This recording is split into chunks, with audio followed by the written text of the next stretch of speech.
हर हर महादेव। आप सभी को महाशिवरात्रि की बहुत बहुत शुभकामनाएं।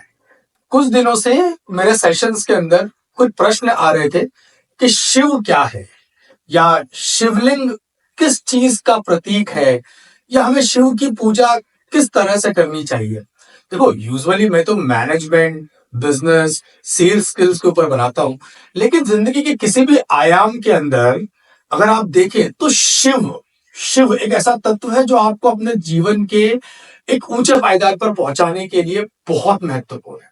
तो आज इस महाशिवरात्रि पर बट श्योर है आप लोग मंदिर जाएंगे, पूजा करेंगे, कई तरह की विधियों के साथ में पूजा करेंगे। बस सच बताऊं, जब तक शिव को समझोगे नहीं ना, तब तक शिव के समक्ष बैठ करके पूजा करना व्यर्थ है। शिव शिव क्या है? आप देखेंगे भारतीय सभ्यता में आदिकाल से लेकर के आज तक सबसे ज्यादा यदि किसी देव को प्रेस किया गया है तो वो शिव है। चाहे फिर आप वेदों की बात करें या आज जो भी मॉडर्न माइथोलॉजी है, उन सब में शिव का एक अहम स्थान है। तो शिव का एक अहम स्थान क्यों? ऐसा तो क्या है शिव, या मैं कहूं कि कौन है शिव, कैसे है शिव? तो सबसे पहले मैं आपको चीज समझाऊंगा। अगर आप मंदिर जाएंगे और जब आप शिवलिंग के सामने बैठेंगे पूजा करने के लिए, तो पहले इस चीज को समझो कि वो शिवलिंग है क्या। क्योंकि दोस्त, जब तक समझोगे नहीं ना कि वो किस ताकत का नाम है, वो क्या चीज है, तब तक उसके फायदे तुम्हें नहीं होने वाले।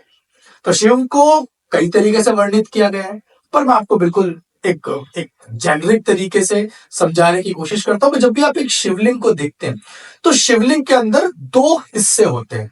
एक सर्कुलर, जिसे कि हम योनि स्वरूप कहते हैं, और एक सिलेंड्रिकल, जिसे कि हम लिंग स्वरूप कहते हैं। ये योनि और ये लिंग स्वरूप को मिला करके एक शिवलिंग बनता है।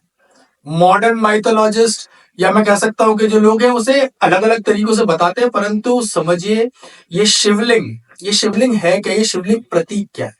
ये शिवलिंग प्रतीक है ब्रह्मांड का। ये शिवलिंग प्रतीक है उस पूरी कॉस्मिक एनर्जी का जिससे कि ये पूरा का पूरा ब्रह्मांड चल रहा है। लेकिन आपकी और मेरी जिंदगी में इसका क्या महत्व? अरे कॉस्मिक एनर्जी है या पूरा ब्रह्मांड है, उससे आपका और मेरा लेना देना क्या है? तो आपको मैं समझाना चाहूंगा शिव लिंग का जो प्रतीक किस तरह से बना है। आप जो देखते हैं ना, सर्कुलर योनि, उसे कहा जाता है प्रकृति, और जो लिंग स्वरूप सिलेंड्रिकल जो है उसे कहा जाता है पुरुष, है ना। तो प्रकृति क्योंकि जड़ है, और सारी दुनिया के जो ताम झाम है ना, आपकी ईर्ष्या, आपका मोह, आपका कलेश, आपका प्रेम, आपका सुख दुख, आपका पैसा, आपकी नौकरी, आपका सब कुछ जितना भी है, ये सारे के सारे अव्यय है किस चीज के? प्रकृति के, माय डियर फ्रेंड, है ना। सारी चीजें ताम झाम जो भी हो रहा है वो सब प्रकृति के अंदर हो रहा है। और एक पुरुष, जैसे मान लो मैं हूं एक व्यक्ति, क्या मैं प्रकृति से अलग जा सकता हूं? मैं प्रकृति से कभी भी अलग नहीं जा सकता, क्योंकि जैसे ही मेरा जन्म हुआ तो सबसे पहली चीज एक डिसाइड हो गई कि दोस्त, तुझे रहना तो प्रकृति में ही है। जीवन दुनिया को छोड़ करके मैं नहीं जा सकता। तो शिवलिंग समझाता क्या है? शिवलिंग यही समझाता है दोस्त कि प्रकृति के अंदर ही आपको रहना है, लेकिन अपनी चेतना को, शिवलिंग, है ना, ऊपर की तरफ उठाना। इसी प्रकृति में हूं मैं, इसी तामझाम में हूं, इसी परिवार के अंदर हूं, इसी माता पिता भाई बहन, है ना, पत्नी, दोस्त, बॉस, बिजनेस, लॉसेस, प्रॉफिट, सब के अंदर हूं मैं इन सब के अंदर हूं, परंतु मैं एक शुद्ध चेतना हूं जो इन सब के अंदर होते हुए भी उस प्रकृति से ऊपर है। शिव कोई एक ऐसे पुरुष नहीं जो किसी कैलाश पर बैठे हुए या किसी मंदिर या देवालय के अंदर है। आप में है शिव, मुझ में है शिव। इसी प्रकृति और चेतना के बीच का जो मिलन है, और इस प्रकृति के सारे तामझाम से खुद की चेतना को ऊपर उठाना शिवलिंग का प्रतीक है। तो आज जब पूजा करने बैठो ना, तो शिवलिंग को देखना, और देखना कि क्या मैं उस प्रकृति के आसपास, उस प्रकृति के अंदर लिप्त होता हुआ घूम रहा हूं, या मैं अपनी चेतना को ऊपर उठा रहा हूं। जैसा कहते हैं ना कि कीचड़ में कमल कीचड़ में ही होता है, पोषित भी वहीं से होता है, सारी चीजें वहीं पे। और अपने मृत्यु के पश्चात या खत्म हो जाने के पश्चात उसी कीचड़ के अंदर फिर समा जाता है, लेकिन जब तक जीवित रहता है वो उस कीचड़ से ऊपर होता है। शिवलिंग यही कह रहा होता है आपको कि इन प्रकृति से आपको दूर नहीं जाना है। इन प्रकृति के अंदर जितनी भी चीजें हैं, इन चीजों का इस्तेमाल करो। यू कैन मेक प्रकृति as a tool to elevate your consciousness. Shiva उस अल्टीमेट कॉन्शियस का नाम है।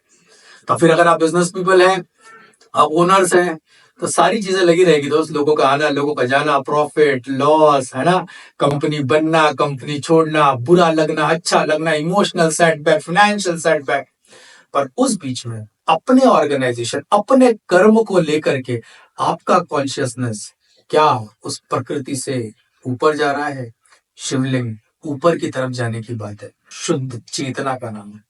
जो भी काम करते हो, चाहे फिर आप जॉब कर रहे हो या हाउस वाइफ हो, है ना, या फिर आप किसी पब्लिक सर्वेंट हो, या मेरे एज ए मोटिवेशनल स्पीकर हो, चेतना का ऊपर उठना मतलब कि क्या जो भी ये सारी चीजें मेरे आसपास में है, जैसे हम कहते हैं मदर नेचर, प्रकृति, उन सब का इस्तेमाल करके क्या मैं उस राइटियसनेस के लिए काम कर पा रहा हूँ? और जब आप राइटियसनेस के लिए काम करेंगे ना, तो आप हो जाएंगे महादेव, बोले भंडारी। जिन्हें कोई फर्क नहीं पड़ता यार कि देवता मेरी पूजा कर रहे हैं कि राक्षस मेरी पूजा कर रहे हैं। आपको चाहिए जो भी आप काम करो, अगर आप शुद्ध कर्म कर रहे हो तो आपको वो वरदान देने आएंगे ही आएंगे। Mahadev is a boon giver. Why is a boon giver? क्योंकि वो सिखा रहे हैं प्रकृति में रहते हुए अपनी चेतना को एलिवेट करना। तो शिवलिंग के सामने आप बैठे तो खुद के बारे में सोचे कि आपकी चेतना कितनी एलिवेट हो रही।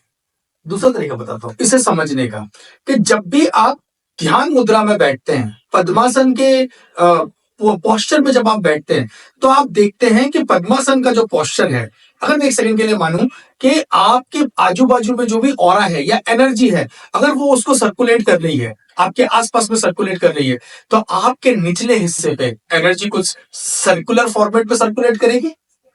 ये क्या है? एक तरह से योनि स्वरूप। और जैसे जैसे एनर्जी ऊपर जाती जाती है आपके सर तक, तो आप देखेंगे कि इट फॉर्म्स अ शिवलिंग का आकार।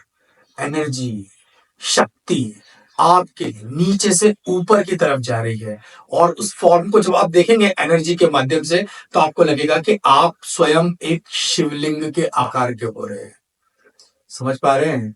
शिवलिंग शिवलिंग किसी भी ऋषि मुनि ने बैठ करके अपने आइडिया से एक मूर्ति नहीं बना दी है। वो पत्थर है, लेकिन उस पत्थर के अंदर प्राण डाल सकते हो आप, जब आप स्वयं को उसमें देखते हो। इसीलिए तो कहते हैं ना वो, चिदानंद रूपम शिवोहम शिवोहम शिवोहम। आप शिव हैं, मैं शिव। हमारे कण कण में, हमारी रग रग में, हमारी चेतना के आखिरी कोने से लेकर चेतना के उच्चतम स्तर तक जो चीज है वो है शिव। और शिव कभी प्रकृति से अलग नहीं है, इसीलिए तो उसे अर्धनारेश्वर का रूप कहा जाता है। तो प्रकृति से अलग नहीं जाना, प्रकृति से द्वेष नहीं करना, प्रकृति के साथ में रहना है, सामंजस्य बनाना है, और अपनी चेतना को ऊपर की ओर ले जाना है, ताकि आप अपने जीवन में शिव वाले स्थान को प्राप्त कर सको। उम्मीद करता हूं कि इस वीडियो से आपको कहीं ना कहीं जो मिथ्स चले आ रहे हैं दूसरों के द्वारा दिए हुए, जहां पे आप शिव को बहुत गलत तरीके से देखते हैं, तो कहीं ना कहीं आपको एक दृष्टि मिलेगी शिव के साथ आत्मरूप होने की। यही मेरी कोशिश थी। हर हर महादेव। महाशिवरात्रि की बहुत बहुत शुभकामनाएं।